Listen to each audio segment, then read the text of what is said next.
Hamou Badi watched the big black Citroen bump its way out of the dirt road and cruise slowly past him to the junction, where it turned onto the boulevard Mazarin, its headlights carving twin channels through the thick night air.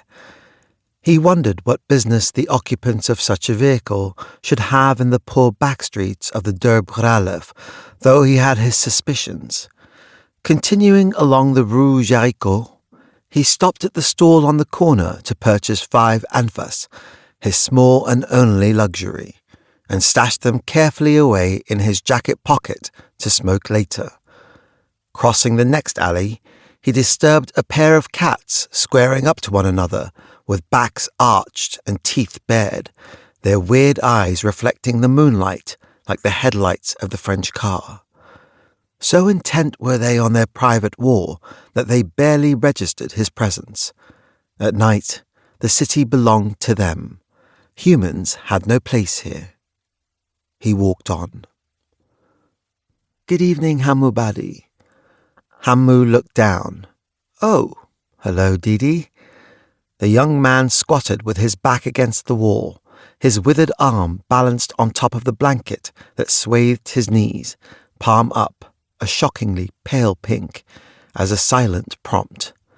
Quashing a brief spasm of regret, Hamou took out 2 of the 5 cigarettes and placed them on the upturned palm. Didi's grin gleamed white in the darkness. "Shukran, Sidi." Hamou could see from here that there was a single light on at the house in which he rented his room, up on the 2nd floor. It was late. Most of the occupants would be settling down for the night or asleep already.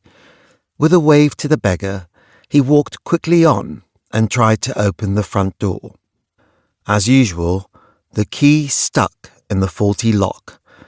Tempting though it might be to swear or rattle the door, he patiently withdrew the key, then replaced it, jiggling it till he felt it slide home.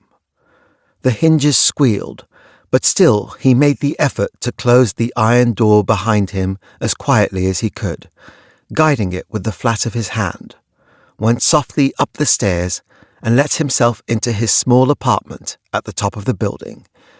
The flick of a switch filled the bare room with light, as stark as a shout. Even after all these years in the city, Hamou found himself marvelling at the miracle of electricity.